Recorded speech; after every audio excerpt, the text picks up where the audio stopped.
Olá, sejam bem-vindos ao Noncast, o podcast onde o mundo dos negócios internacionais ganha voz e contexto. Eu sou o João Pedro Hutt, falando do Brasil. E eu sou o Vitor Moura, diretamente de Pequim. E hoje a gente vai falar de um assunto que o Vitor está em casa, que o Vitor domina e que é super importante para o nosso contexto como empresário, qualquer negócio hoje impactado por isso diretamente, que é a revolução da inteligência artificial na China. A gente vai falar de DeepSeek, das Big Techs, do futuro da competição global. E por que a gente vai falar disso? Porque enquanto o mundo observava o Vale do Silício, a China construiu silenciosamente um dos ecossistemas de IA mais avançados do planeta. Vamos olhar de Tencent a Huawei, da Baidu a SenseTime, o próprio DeepSeek que ganhou o mundo ocidental, ao longo do último ano. O país tem se moldado como uma nova etapa aí da inteligência artificial a nível global. A gente teve a oportunidade, Vitor, de visitar presencialmente em maio desse ano algumas dessas operações, como foi o caso da própria Tencent, da Baidu, desculpa, no chinês é Baidu, não é Baidu, e SenseTime, que também já é listado em bolsa. Então, foi uma experiência incrível. E assim, gente, quem é empresário, empreendedor brasileiro, precisa saber, precisa entender o que está acontecendo na IA na China.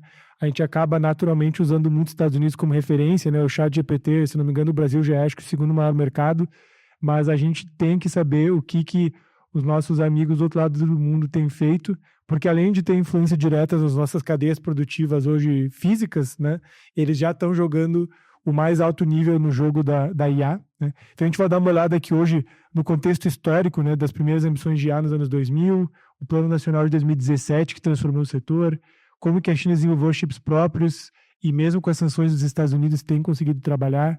A situação de Taiwan, que a gente comentou brevemente no último episódio, Paraguai e Taiwan, mas como a ilha é super, super importante. Qual que é o papel dessas gigantes que a gente mencionou no início e como empresas do Brasil já estão usando essas IAs chinesas, em diferentes frentes. Então essa é a ideia hoje, a gente tem uma visão também, até para você, empresário, empreendedor, conseguir comparar aí o que tem usado de ChatGPT, de Gemini e de outras soluções ocidentais que talvez possam ser complementadas ou também substituídas pelas inteligências artificiais da China. Certo, Vitão? Então vamos lá, vamos falar aí do assunto do momento, mas olhando para a ótica chinesa. Muito bem. Eu acho que vou pular a parte inicial, que eu acho que eu concordo com tudo que você falou. Eu tenho pessoal olhar muito, somente a questão do ChatGPT e o Gemini do Google, mas entre outros, Microsoft tem também o Copilot. E hoje a China, ela bate de frente. A disputa em IA ela é muito forte. E para entender o que aconteceu na China, que é a nossa missão hoje, a gente tem que voltar para 2017. 2017 é realmente o ponto da virada em inteligência artificial na China, porque ele é oficialmente mencionado pela primeira vez nos documentos oficiais do governo. Nesse ano foi promulgado o plano de desenvolvimento da nova geração de inteligência artificial. E só um comentário, interromper, só lembrando todo mundo também que em 2017, no Ocidente, foi o mesmo ano de publicação do paper do Google, Attention is all you need, atenção é tudo que você precisa, que também é considerado aqui como a base que lançou as estruturas necessárias para que a inteligência artificial se desenvolvesse no que se tomou hoje, Isso. E na China ele entra nesse plano, dentro dos planos de desenvolvimento do governo, que é justamente essa questão da nova geração, onde inteligência artificial é oficialmente declarada como um dos pilares do desenvolvimento de alta performance, de alta qualidade da China daqui para frente, que deveria ser uma prioridade no desenvolvimento. Isso foi muito utilizado, a gente mencionou isso no episódio dos hubs industriais.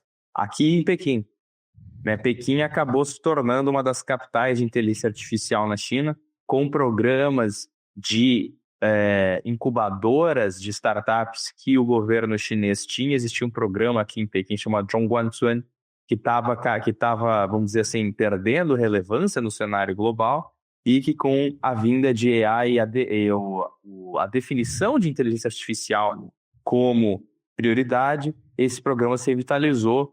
Zhongguancun e o governo de Pequim usaram muito isso, investiram forte. Pequim se tornou, sim, pelo menos a capital das startups de inteligência artificial aqui dentro da China. Você tem as grandes, que a gente vai falar, Tencent, Baidu, etc., mas as startups estão muito concentradas aqui em Pequim, bem perto de onde eu estou, no distrito de Haidian, aqui no noroeste da cidade. Então, 2017, esse documento que eu mencionei é a certidão de nascimento da inteligência artificial na China, né? Ele traça metas para essa indústria até 2030 e ele cria, então, a China como um dos principais centros de inteligência artificial do mundo. E aqui já está a primeira diferença. Talvez seja uma das missões hoje, né? Explicar umas diferenças do desenvolvimento de inteligência artificial nos Estados Unidos e na China. Nos Estados Unidos, ele vem primeiro das empresas. Na China, ele virou projeto de Estado. Assim como os carros elétricos. Acho que vale a pena, para quem não viu, voltar nesse episódio, que a gente explica muito bem o início de onde veio a indústria dos carros elétricos na China, como no início foi uma demanda criada em termos mercadológicos artificialmente pelo governo, mas que depois isso deu lastro para muita coisa acontecer. A mesma coisa passou com a inteligência artificial, foi determinado, virou um projeto de Estado, tá? E agora eu acho que vale a gente entrar um pouquinho, fazer uma introdução rápida de quem são os players desse mercado, né? Então, primeiramente, você tem a Baidu, tá? Para quem não conhece a Baidu, o Baidu é o Google da China, é o buscador principal. Quando os chineses vão procurar algo na internet, eles usam o Baidu Maps é o meu favorito, acho que funciona muito bem, com uma precisão altíssima, tá? E o Baidu tem a sua linha ERNIE, né? ERNIE. Hoje já existe o ERNIE 4.0 e tem o Turbo 4.5. Se eu não me engano, são os dois modelos mais recentes.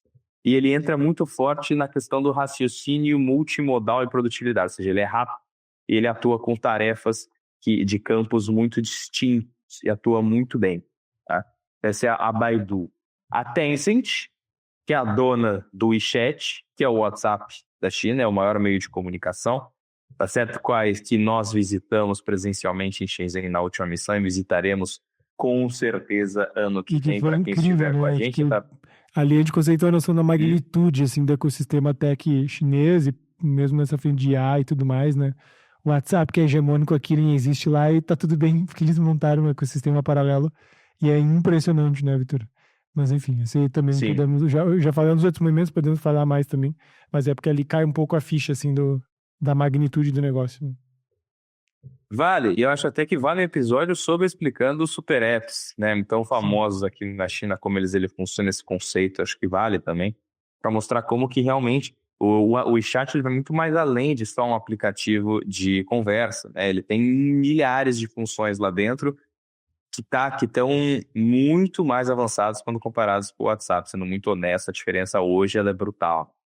Mas enfim, a Tencent também tem o braço de inteligência artificial, que é o Hunyuan, que hoje já está aí com, acho que é o Hunyuan Large, que é o modelo mais recente. Eu tenho problema com esses nomes, peço desculpas, mas acho que é isso. Ele já tem aí bilhões de parâmetros e modelos especializados aí com o Hunyuan 3D. E já é outro grande player. O terceiro que vale citar é a Huawei, com certeza, né? Nome conhecido aí de todo mundo, com o modelo Pangu, com a série Pangu, que ela é voltada mais para a indústria. Tá? Então, indústria, energia, meteorologia, ela tem aplicações reais, assim, mas mais no ambiente corporativo, não tanto do uso diário, assim, das pessoas, tá? Depois a gente tem a SenseTiles, tem a família Sense nova dos modelos de perícia, que é um dos líderes de mercado aqui na China, que a gente também visitou da última vez, até que interessante explicar um pouquinho. Essa SenseTime, na verdade, já capital aberto, etc. E por último, a DeepSeek, que talvez tenha...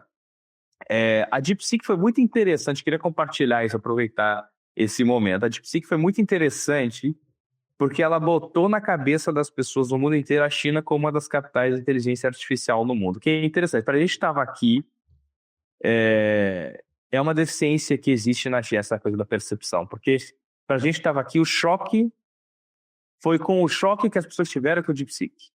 Total. Né? Quando a gente está aqui, eu estou aqui há 10 anos, vivendo isso no dia a dia, você esquece como muitas das coisas que acontecem aqui no cotidiano e são normais, evidente, elas são realmente excepcionais para quem está de fora. Quando o DeepSeek explodiu, nada mais foi do que a China fazendo o que ela faz de melhor, entregando soluções de altíssima qualidade a custos muito baixos. Né? Então, a grande diferença do DeepSeek foi, por que ele foi disruptivo? Porque ele era um modelo aberto, com um custo baixíssimo e uma performance muito alta em raciocínio, que era justamente a dificuldade de se igualar, por exemplo, com o ChatGPT. Né? E isso é que foi interessante de ver a China fazendo isso novamente, já também com inteligência artificial. E acho que um ponto que chamou a atenção também, Vitor, nas visitas na China, é que eles olham bastante, e não é de novo que a gente não olha para eles no Ocidente, os americanos obviamente olham para isso, mas a visão muito clara e mais próxima, talvez, do consumidor final sobre a importância e o funcionamento da infraestrutura de inteligência artificial, né? Porque a gente fala bastante dos aplicativos que nós, como pessoa física, olhamos, né? O próprio DeepSeek, ChatGPT e tudo mais, mas foi impressionante ver como a China tem dedicado, as empresas chinesas têm dedicado muito tempo e esforço no robustecimento, por assim dizer, na infraestrutura de inteligência artificial, né?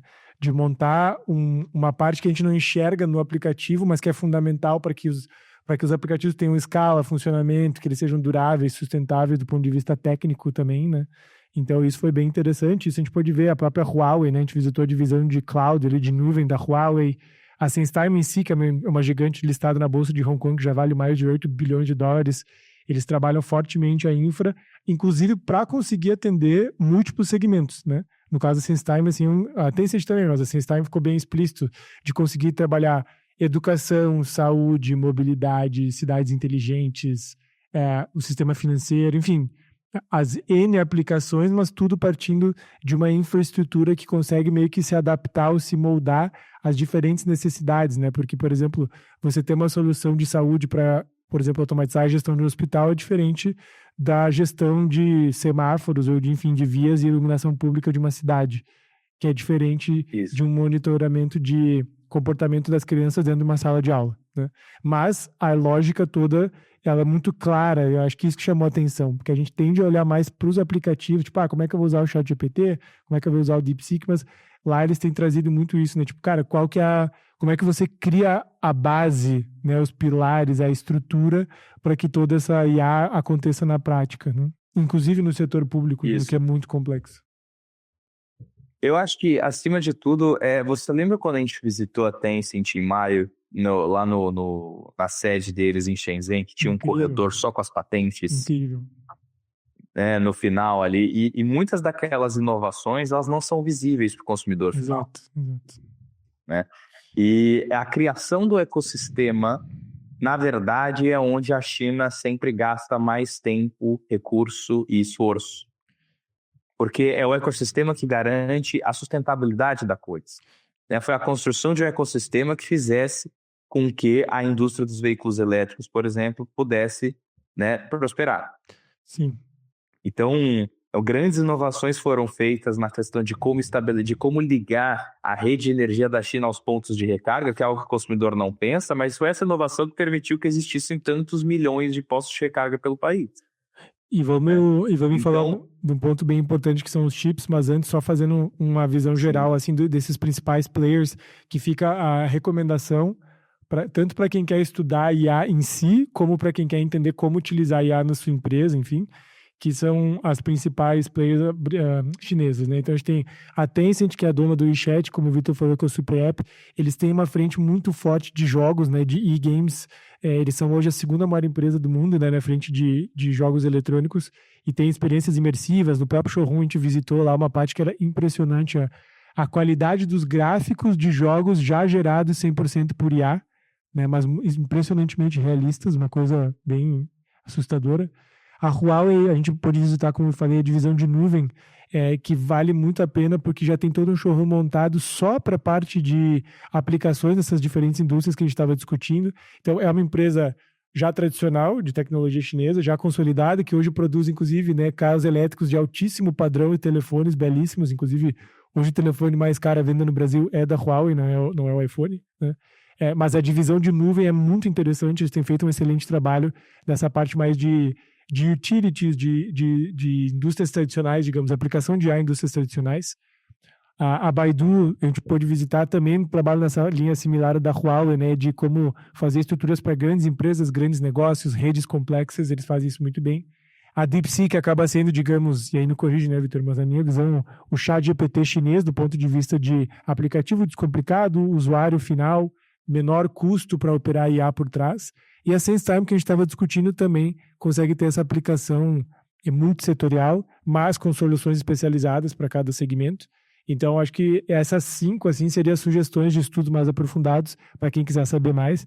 Principalmente empresas como a própria SenseTime, que já são listadas em bolsa, ainda que na bolsa de lá, mas tem bastante informação disponível, né? Então, vale a pena se aprofundar e ter esses nomes anotados, ter esses nomes na cabeça, porque cada vez mais, a DeepSeek tem sido o exemplo principal, mas as outras já têm feito esse trabalho. A gente vai ouvir falar desses nomes aqui. E aí vamos falar de um ponto super importante, Vitor, que é como é que a China tem conseguido desenvolver os chips, né? Como é que ela tem conseguido avançar, mesmo com as sanções americanas, de não poder acessar as versões mais recentes dos chips da NVIDIA.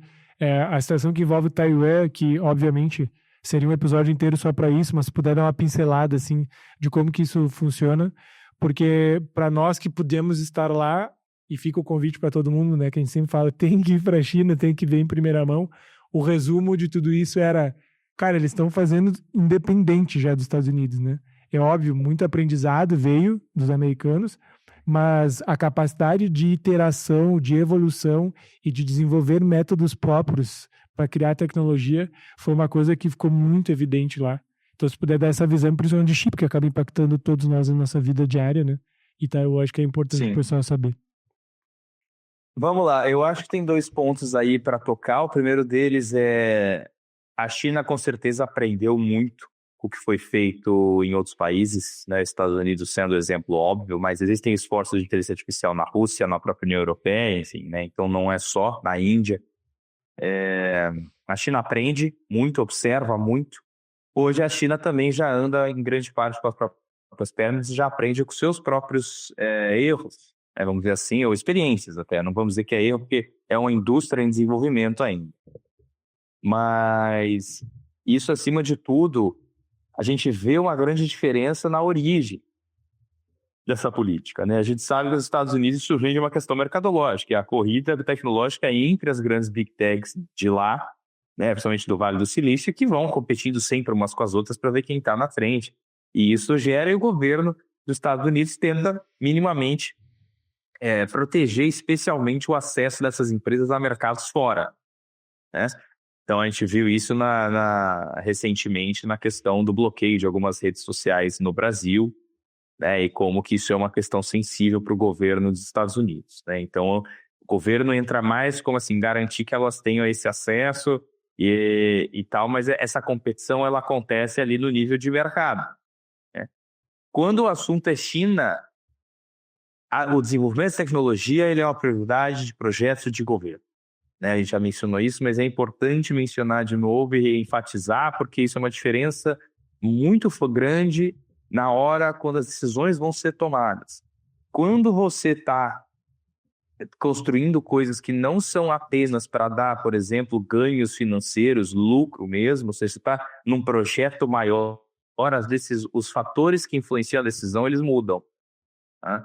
Então, a China tem essa capacidade de fazer decisões nesse sentido. Então, acho que vale a pena enfatizar esse ponto, que assim, a origem dessa corrida de inteligência artificial em cada um desses países ela é diferente, né? Tanto que, por exemplo, uma das coisas que atrapalha a União Europeia a ir para frente, além de que, em termos de competitividade, já está muito atrás do nível de uma China nos Estados Unidos, inclusive da própria Rússia, é que lá eles têm uma preocupação muito grande, por exemplo, com a questão da privacidade do usuário, né, dos dados. Isso vai travando, né? Então, diferentes contextos geram diferentes resultados. Então, acho que vale lembrar isso. Agora, entrando na parte técnica, a inteligência artificial não existe num vácuo, né? Por trás disso, as engrenagens que fazem essa máquina muito complexa girar são justamente os chips que você comentou, né? E esses chips são muito hoje uma peça fundamental ao tabuleiro geopolítico, né? Eles são conhecidos como GPUs, né? Os mais sensíveis são os da NVIDIA, da empresa NVIDIA, que imagino que muitos já conheçam. E a NVIDIA ela tem dois modelos, o A100 e o H100, que são as duas bases físicas, são chips físicos mesmo, materiais, que é a base da IA moderna, tá? E esses chips, o que eles fazem? Essas GPUs, eles fazem trilhões de operações de matriz por segundo, que são justamente as operações que fazem uma IA rodar, esses modelos complexos aí, essas redes neurais, né? Elas são movidas por esses cálculos de matriz, essas GPUs fazem trilhões de cálculos por segundo, e justamente tem diferentes potências e tal, mas é isso que faz IA rodar, basicamente, tá? O A100 virou produto do mercado e o H100 é ainda mais especializado, tá? Que trabalha com operações ainda mais complexas, consegue reduzir custos, enfim. Essas são as GPUs que são restritas pelo governo dos Estados Unidos para venda para a China. Ou seja, eles estão bloqueando. Quando os Estados Unidos bloqueiam a exportação desse tipo de equipamento, eles não estão bloqueando só, por exemplo, a placa de vídeo do videogame. Eles estão bloqueando o insumo mais importante da indústria de inteligência artificial, tá? Que são as GPUs, vulgo chips. E como a China reage a essas sanções, que não são de hoje, tá? Para quem não sabe, essas sanções estão correndo já faz algum tempo. Ela estocou muitas GPUs antes das sanções entrarem em efeito. Ela treinou modelos fora da China, com data centers aí da Ásia, ao longo em outros países da Ásia, para facilitar, mas acima de tudo, acelerou a competição doméstica, que hoje é liderada pela Huawei e a SMIC, tá? Que é a empresa chinesa que também está na frente da corrida doméstica. Tá? Então, para explicar um pouco do macro dos chips, não vamos entrar tanto assim, nos detalhes. O que vale é falar especificamente da TSMC, tá? Que é a maior fabricante desses chips do mundo e que fica em Taiwan. Tá? Eu acho que esse é o ponto ali que faz a gente entrar na geopolítica. Por quê? O que é a TSMC? Tá? A TSMC ela é a maior fabricante desses chips do mundo, só que ela não tem chips próprios, ela recebe projetos e faz. Tá? Então ela tem a fábrica mais bem equipada, engenheiros muito bem preparados, ela focou no desenvolvimento da tecnologia de produção dos chips e não no seu design. Então ela recebe designs de fora e fabrica, tá? E ela fabrica de todas, ela fabrica da NVIDIA, ela fabrica das empresas chinesas, ela fabrica de todos.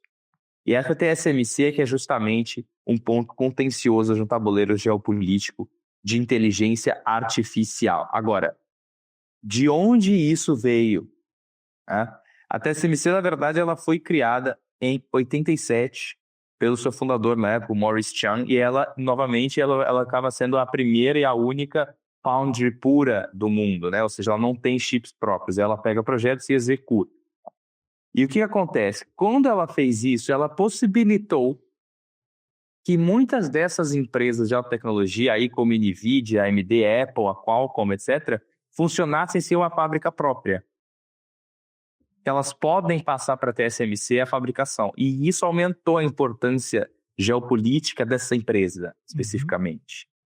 Né? E isso é o que torna... E ela se especializou na tecnologia. Então, ela rapidamente avançou. Hoje, se eu não me engano, já é capaz de produzir chips de 3 nanômetros. Ou seja, a tecnologia foi de 5, 3. E quanto menor, melhor, nesse caso. Não sou da parte técnica, mas foi isso que, né, assim, essa questão da tecnologia, quanto menor ela é mais utilizada, certo?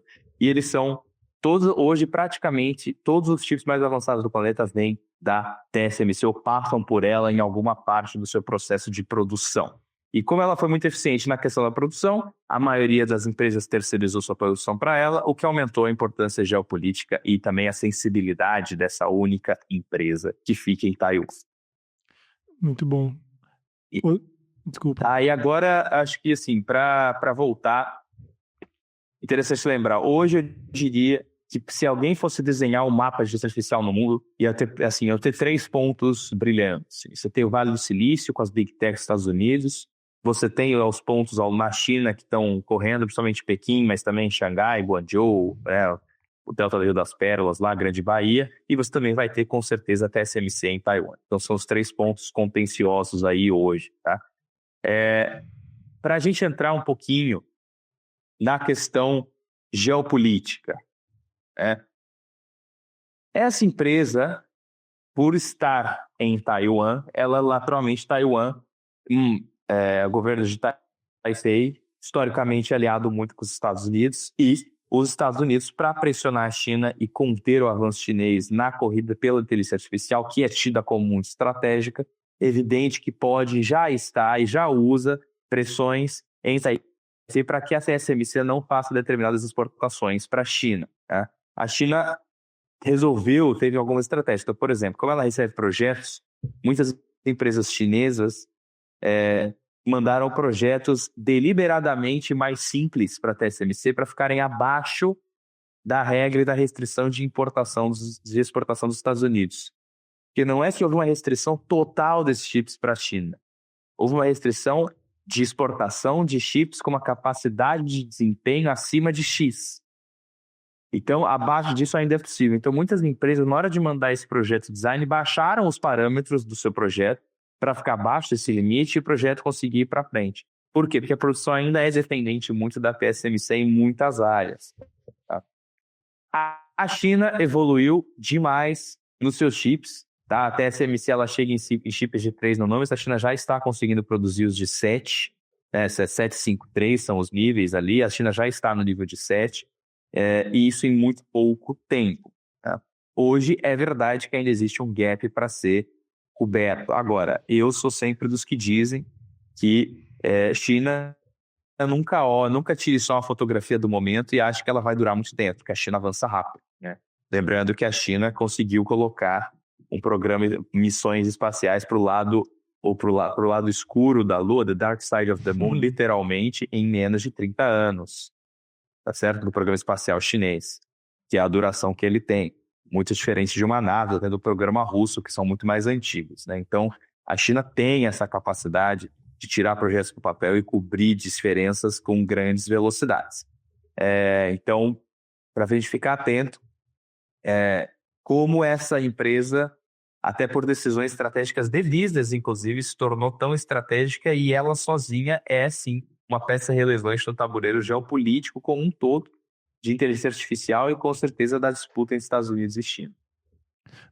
Ou seja, é muito, muito, muito importante a gente ter essa visão, né, Vitor? Porque aqui é muito fácil também a gente acabar ficando míope, por assim dizer, no dia a dia, com uma visão muito mais ocidental, que é natural, a gente está mais perto dos Estados Unidos, os caras são realmente, né, top de linha, mas a gente precisa ter essa clareza do poder da China, esse impacto de Taiwan, particularmente a TSMC, né? Já tem vários artigos, quem quiser também se aprofundar e estudar, tem muita notícia, tem muita informação que ajuda a entender o porquê também é o receio americano sobre Taiwan e a invasão da China por Taiwan, principalmente por essa questão tecnológica que hoje é personificada na TSMC, né? Um modelo de negócio espetacular que se montou e que se tornou dependente, tornou o mundo dependente deles nesse sentido, né?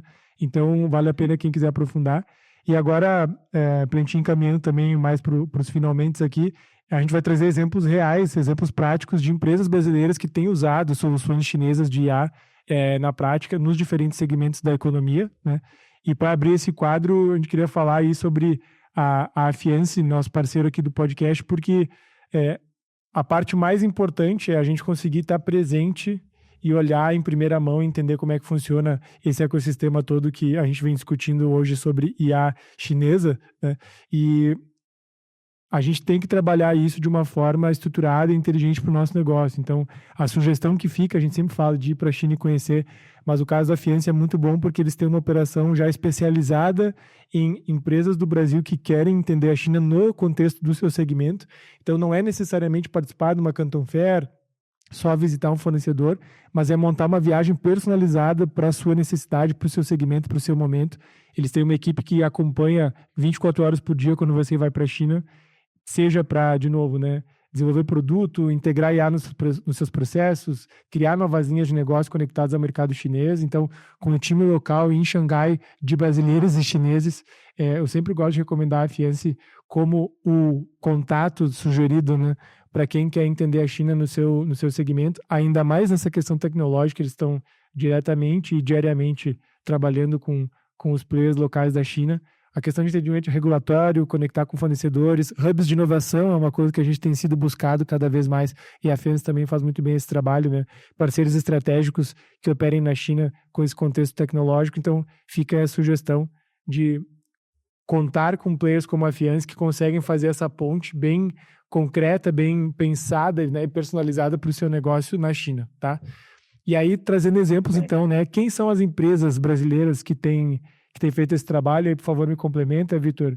Mas quando a gente olha, por exemplo, a indústria e manufatura, né? A gente tem a WEG, que é uma gigante brasileira que já há muito tempo opera na China, utiliza, por exemplo, visão computacional embarcada em câmeras industriais chinesas com a Hikvision e a Dahua.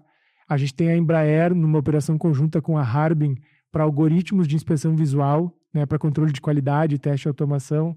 As nossas queridas gaúchas aqui, Marco Polo e Randon, também trabalham com robôs colaborativos da Inovance e da Estum.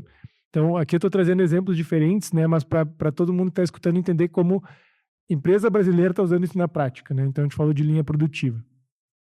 No varejo e no comércio, a gente tem aqui, por exemplo, o Açaí Atacadista usando também as câmeras da Hikvision e da Dahua para fazer contagem de cliente, mapas de calor, detecção de ruptura de gôndola.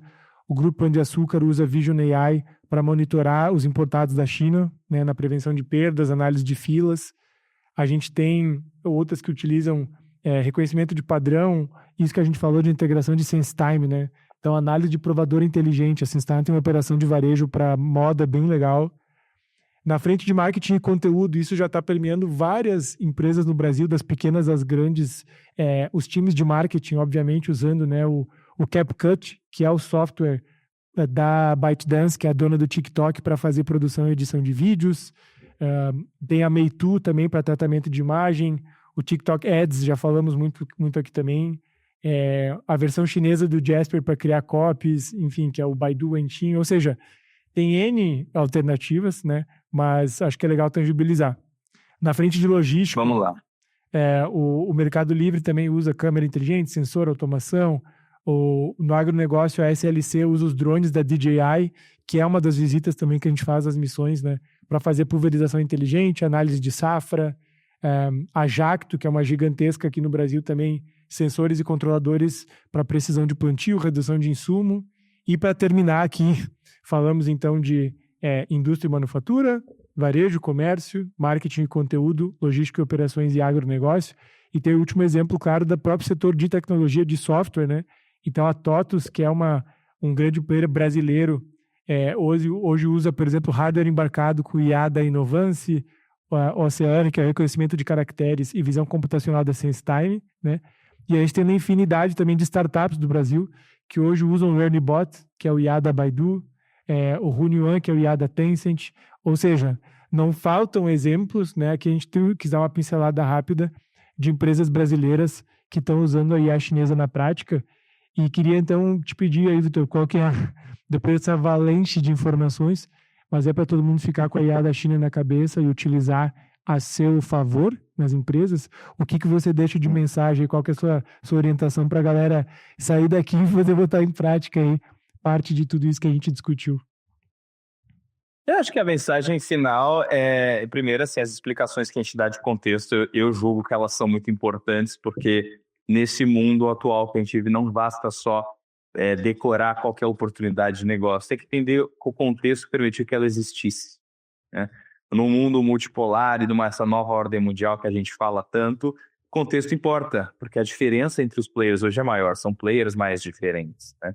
Ou antigamente se entendia de Estados Unidos e Europa bastava, hoje você tem que entender de China, você tem que entender de Rússia, de Índia, de Brasil, que também é difícil, tá certo? Então, primeiro, enfim, a mensagem entendam o contexto. Segundo, sobre a chinesa no Brasil, a gente já tem a operação das grandes, então a Tencent Cloud já tem data center em São Paulo desde 2021, tá? A própria Alibaba também já está construindo data centers no Brasil focados em inteligência artificial também, né? Eu também encontrei o exemplo de uma health tech brasileira que usa a IA da Tencent Cloud para reconhecimento facial e evitar fraude na hora do seguro, de reconhecimento do seguro, tá?